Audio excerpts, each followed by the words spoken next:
ದಕ್ಷಿಣ ಕನ್ನಡ ಜಿಲ್ಲೆಯ ಬೆಳ್ತಂಗಡಿಯ ನಾಡ ಸರ್ಕಾರಿ ಪ್ರೌಢಶಾಲೆಯ ಶಿಕ್ಷಕ ಯಾಕೂಬ್ ಶಿಕ್ಷಕರಾಗಿ ಸರ್ಕಾರಿ ಶಾಲೆಯ ವಿದ್ಯಾರ್ಥಿಗಳಿಗೆ ಗಣಿತವನ್ನು ಸುಲಭವಾಗಿ ಕಲಿಸುವ ನಿಟ್ಟಿನಲ್ಲಿ ಸ್ಥಳೀಯರ ಸಹಾಯದಿಂದ ಗಣಿತ ಪ್ರಯೋಗಾಲಯವನ್ನು ಪ್ರಾರಂಭಿಸಿದ್ದು ಶಿಕ್ಷಣ ಇಲಾಖೆಯ ಗಮನ ಸೆಳೆದಿದ್ದರು.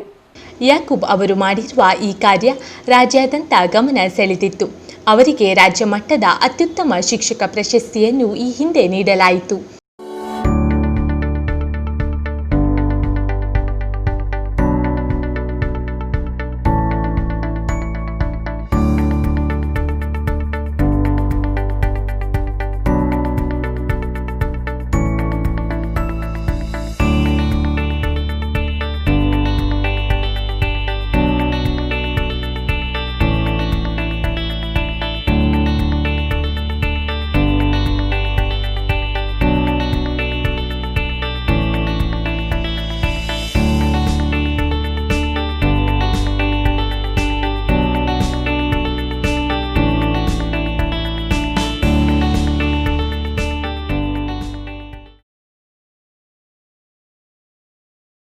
ಸಾವಿರದ 1996ರಲ್ಲಿ ಯಾಕೂಬ್ ಅವರು ತಮ್ಮ ಬೋಧನಾ ವೃತ್ತಿಯನ್ನು ಆರಂಭಿಸಿದ್ದರು. ಅಂದಿನಿಂದ ಅವರು ಬೋಧಿಸುತ್ತಿರುವ ಸರ್ಕಾರಿ ಶಾಲೆಯ ಅಭಿವೃದ್ಧಿಗೆ ಅಪಾರ ಕೊಡುಗೆ ನೀಡಿದ್ದಾರೆ. ಯಾಕೂಬ್ ಅವರು ಮಾಡಿದ ಸರಳ ಗಣಿತ ಬೋಧನೆಯ 300ಕ್ಕೂ ಹೆಚ್ಚು ವಿಡಿಯೋಗಳು ಯೂಟ್ಯೂಬ್ನಲ್ಲಿ ಲಭ್ಯವಿದೆ. ಗಣಿತದ ಮೊದಲ ಪಾಠ ಸಂಖ್ಯಾ ಪದ್ಧತಿಯಲ್ಲಿ ಯಾವೆಲ್ಲ ಕಲಿಕಾಂಶಗಳಿವೆ ಎಂಬ ಬಗ್ಗೆ ಮಾತ್ರ ನಾನು ಚರ್ಚಿಸಲಿಕ್ಕೆ ಇಷ್ಟಪಡ್ತೇನೆ. ಮತ್ತೆ ಅವುಗಳಿಗೆ ಸಂಬಂಧಿಸಿದ ವಿವರವಾದಂತಹ ವಿಷಯಗಳನ್ನು ಮುಂದಿನ ಸಂಚಿಕೆಗಳಲ್ಲಿ ಚರ್ಚಿಸಲಿಕ್ಕೆ ಇಷ್ಟಪಡ್ತಾ ಇದ್ದೇನೆ. ಈಗ ಈ ಒಂದು ವಿಡಿಯೋ ಸಂಚಿಕೆಯಲ್ಲಿ ಯಾವ ವಿಷಯಗಳನ್ನು ನಾವು ಚರ್ಚಿಸಬಹುದು ಅಂತ ನೋಡೋಣ ಬನ್ನಿ. ಸಂಖ್ಯಾ ಪದ್ಧತಿಯಲ್ಲಿ ನಾವು ಕಲಿಯುವಂತಹ ಮೊದಲ ಒಂದು ಕಲಿಕಾಂಶ ಸಂಖ್ಯಾ ಪದ್ಧತಿಯ ಮೂಲ ಕಲ್ಪನೆಗಳು. ಎರಡನೆಯ ಕಲಿಕಾಂಶ ಅಥವಾ ಮತ್ತೊಂದು ಕಲಿಕಾಂಶ ವಾಸ್ತವ ಸಂಖ್ಯೆಗಳು ಮತ್ತು ಅವುಗಳ ದಶಮಾಂಶ ವಿಸ್ತರಣೆ. ಮತ್ತೊಂದು ಕಲಿಕಾಂಶ ಎರಡು ಸಂಖ್ಯೆಗಳ ನಡುವಿನ ಭಾಗಲಬ್ಧ ಸಂಖ್ಯೆಗಳನ್ನು ಕಂಡುಹಿಡಿಯುವುದು ಹಾಗೂ ಅಭಾಗಲಬ್ಧ ಸಂಖ್ಯೆಗಳನ್ನು ಸಂಖ್ಯಾರೇಖೆಯ ಮೇಲೆ ಗುರುತಿಸುವುದು ಇನ್ನೊಂದು ಕಲಿಕಾಂಶವಾಗಿದೆ. ಯಾಕೂಬ್ ಅವರು ಕುಯೂರು ಉನ್ನಲ್ ನಿವಾಸಿಗಳಾದ ಇಸ್ಬುಬ್ಯಾರಿ ಮತ್ತು ಅಲಿಯಮ್ಮ ದಂಪತಿಯ ಪುತ್ರ. ಇವರು ತಮ್ಮ ಪ್ರಾಥಮಿಕ ಶಿಕ್ಷಣವನ್ನು ತಮ್ಮ ಊರಿನ ಶಾಲೆಯಲ್ಲಿ ಪೂರೈಸಿದರು. ಅನಂತರ ಇವರು ಮಂಗಳೂರಿನ ಸರ್ಕಾರಿ ಶಿಕ್ಷಣ ಸಂಸ್ಥೆಯಲ್ಲಿ ಶಿಕ್ಷಣ ಪಡೆದರು ಹಾಗೂ ನಾಡ ಸರ್ಕಾರಿ ಪ್ರೌಢಶಾಲೆಯಲ್ಲಿ ಶಿಕ್ಷಕರಾಗಿ ತಮ್ಮ ವೃತ್ತಿ ಜೀವನವನ್ನು ಆರಂಭಿಸಿದರು. ಇವರು 2007ರಿಂದ 2012ರವರೆಗೂ ಅಕ್ಷರ ದಾಸೋಹ ಕಾರ್ಯಕ್ರಮದ ಸಹಾಯಕ ಉಪನಿರ್ದೇಶಕರಾಗಿಯೂ ಸೇವೆ ಸಲ್ಲಿಸಿದ್ದಾರೆ. ಅನಂತರ ಇವರು ಗಣಿತಾಲೋಕದ ಕನಸಿನ ಪ್ರಯೋಗ ಶಾಲೆಯನ್ನು ಆರಂಭಿಸಿದ್ದರು. ಇದಕ್ಕಾಗಿ ಸುಮಾರು 32 ಲಕ್ಷಕ್ಕಿಂತ ಅಧಿಕ ಮೊತ್ತವನ್ನು ದಾನಿಗಳಿಂದ ಪಡೆದು ಈ ಸರ್ಕಾರಿ ಶಾಲೆಯ ಗಣಿತ ಪ್ರಯೋಗ ಶಾಲೆ ಸಮೇತ ಇತರ ಅಭಿವೃದ್ಧಿಗೆ ಸಹಾಯವಾಯಿತು.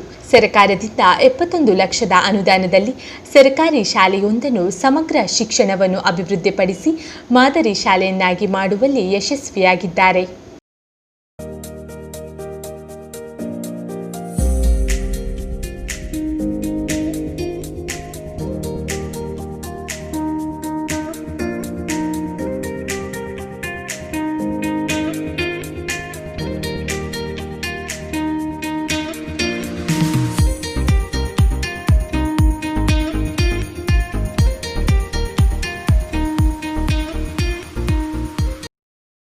ದಕ್ಷಿಣ ಕನ್ನಡ ಸಾರ್ವಜನಿಕ ಶಿಕ್ಷಣ ಇಲಾಖೆ ಉಪನಿರ್ದೇಶಕರಾದ ಮಲ್ಲಸ್ವಾಮಿ ಮಾತನಾಡಿ, ನಮ್ಮ ಜಿಲ್ಲೆಗೆ ಈ ಬಾರಿ ರಾಷ್ಟ್ರೀಯ ಪುರಸ್ಕಾರ ಲಭಿಸಿದೆ.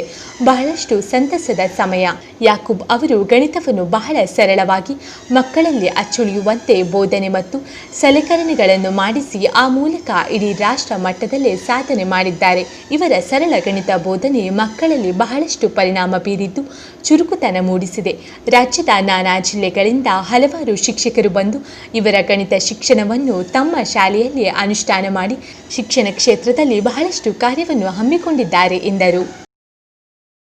ಈ ಹಿಂದೆನೂ ಕೂಡ ನಮ್ಮ ಈ ದಕ್ಷಿಣ ಕನ್ನಡ ಜಿಲ್ಲೆಗೆ ಅದೇ ರೀತಿ 2020ನೇ ಸಾಲಿನಲ್ಲಿ ನಮ್ಮ ದಕ್ಷಿಣ ಕನ್ನಡ ಜಿಲ್ಲೆ ಬೆಳ್ತಂಗಡಿ ತಾಲೂಕಿನ ಸರ್ಕಾರಿ ಪ್ರೌಢಶಾಲೆ ನಡಾಶಾಲೆಯ ಗಣಿತ ಶಿಕ್ಷಕರಾದಂಥ ಶ್ರೀ ಯಾಕೂಬ್ರವರಿಗೆ ರಾಷ್ಟ್ರ ಪ್ರಶಸ್ತಿ ಲಭಿಸಿರ್ತಕ್ಕಂಥದ್ದು ನಮ್ಮೆಲ್ಲರೂ ತುಂಬ ಸಂತೋಷ ತಂದಿದೆ ಮತ್ತು ಜಿಲ್ಲೆಗೆ ಒಂದು ಹೆಮ್ಮೆ ತರುವಂಥ ವಿಷಯ ಆಗಿದೆ. ಆ ಶಾಲೆಯನ್ನು ನಾನು ಕೂಡ ಖುದ್ದಾಗಿ ಭೇಟಿ ಮಾಡಿ ನಾನು ನೋಡಿದ್ದೇನೆ. ಅವರ ಕಾರ್ಯವೈಖರಿ. ಅವರು ವಿಶೇಷವಾಗಿ ಗಣಿತವನ್ನು ತುಂಬ ಸುಲಲಿತವಾಗಿ ಮತ್ತು ಸುಲಭವಾಗಿ ಮಕ್ಕಳಿಗೆ ಕಲಿಸಲಿಕ್ಕೆ ಬೇಕಾದಂತಹ ಕಲಿಕೋಪಕರಣಗಳನ್ನು, ಸಾಧನೋಪಕರಣಗಳನ್ನು ತಯಾರಿಸಿ ಏನು ಮಕ್ಕಳಿಗೆ ಸುಲಭವಾಗಿ ಗಣಿತವನ್ನು ಕಲಿಸಲಿಕ್ಕೆ ಮತ್ತು ಕಲಿತಂತಹ ಕಲಿಕಾಂಶಗಳು ಅರ್ಥಪೂರ್ಣವಾಗಿ ಮಕ್ಕಳ ಮನಸ್ಸಿನಲ್ಲಿ ಉಳಿಯೋ ರೀತಿ ಸರಳವಾದಂಥ ಸಾಧನಗಳ ಮುಖಾಂತರ ಕಲಿಸ್ತಾ ಇದ್ದಾರೆ. ಮತ್ತು ಕೇವಲ ಅವರು ತಮ್ಮ ಶಾಲೆಯ ಮಕ್ಕಳಿಗಷ್ಟೇ ಅಲ್ಲ, ಅವರೊಬ್ಬರು ಜಿಲ್ಲೆಯ ಸಂಪನ್ಮೂಲ ವ್ಯಕ್ತಿಯಾಗಿ ಬೇರೆ ಬೇರೆ ಶಾಲೆಗಳಿಗೆ, ಬೇರೆ ಬೇರೆ ಜಿಲ್ಲೆಗಳಲ್ಲಿ ಮತ್ತು ಶಿಕ್ಷಣ ತರಬೇತಿ ಸಂಸ್ಥೆ ಮತ್ತು ಶಿಕ್ಷಣ ಮಹಾವಿದ್ಯಾಲಯ ನಡೆಸ್ತಕ್ಕಂತಹ ಶಿಕ್ಷಕರ ತರಬೇತಿ ಶಿಬಿರಗಳಲ್ಲಿ ಭಾಗವಹಿಸಿ ಅವರು ತಮ್ಮ ಸಂಪನ್ಮೂಲವನ್ನು ಇತರ ಶಿಕ್ಷಕರಿಗೆ ಹಂಚಿಕೊಂಡಿದ್ದಾರೆ. ಮತ್ತು ಅವರು ಒಂದು ಅತ್ಯಂತ ಕಡಿಮೆ ವೆಚ್ಚದಲ್ಲಿ ಹೆಚ್ಚು ಕಲಿಕೋಪಕರಣಗಳನ್ನು ತಯಾರಿಸುವ ಒಂದು ಕೌಶಲವನ್ನು ಬೆಳೆಸ್ಕೊಂಡಿದ್ದಾರೆ. ಮತ್ತು ಆ ಶಾಲೆಗೆ ತಮ್ಮ ಸರ್ಕಾರದ ಅನುದಾನದ ಜೊತೆಗೆ ಸಮುದಾಯದ ಸಹಭಾಗಿತ್ವವನ್ನು ಸಾಧಿಸಿ ಸ್ವಂತ ಹಣವನ್ನು ಕೂಡ ಕೆಲವು ಸಂದರ್ಭಗಳಲ್ಲಿ ಖರ್ಚು ಮಾಡಿ ಅವರು ಒಂದು ಗಣಿತ ಲೋಕವನ್ನೇ ಸೃಷ್ಟಿ ಮಾಡಿದ್ದಾರೆ. ಒಂದು ತರಗತಿಯಲ್ಲಿ ಅವರು ಗಣಿತಕ್ಕೆ ಸಂಬಂಧಪಟ್ಟಂಥ ಒಂದು ಉಪಕರಣಗಳನ್ನು ತಯಾರಿಸಿ ಒಂದು ಎಕ್ಸಿಬಿಷನ್ ಥರ ತಯಾರು ಮಾಡಿದ್ದಾರೆ. ಇದನ್ನು ನಮ್ಮ ಬೇರೆ ಬೇರೆ ಜಿಲ್ಲೆಯ ಶಿಕ್ಷಕರುಗಳು ಕೂಡ ಈ ನಮ್ಮ ದಕ್ಷಿಣ ಕನ್ನಡ ಜಿಲ್ಲೆಗೆ ಪ್ರವಾಸ ಬಂದಂಥ ಸಂದರ್ಭದಲ್ಲಿ ಕೇವಲ ಪ್ರೇಕ್ಷಣೀಯ ಸ್ಥಳ ಅಲ್ಲ ಮತ್ತು ಧಾರ್ಮಿಕ ಸ್ಥಳ ಅಲ್ಲ, ನಮ್ಮ ಶೈಕ್ಷಣಿಕ ಸಂಸ್ಥೆಯನ್ನು ಕೂಡ ಒಂದು ವಿಶೇಷವಾಗಿ ಅಧ್ಯಯನಕ್ಕಾಗಿ ಬಳಸ್ಕೊಂಡಿರ್ತಕ್ಕಂಥದ್ದು ತುಂಬ ಮೆಚ್ಚತಕ್ಕ ವಿಚಾರ.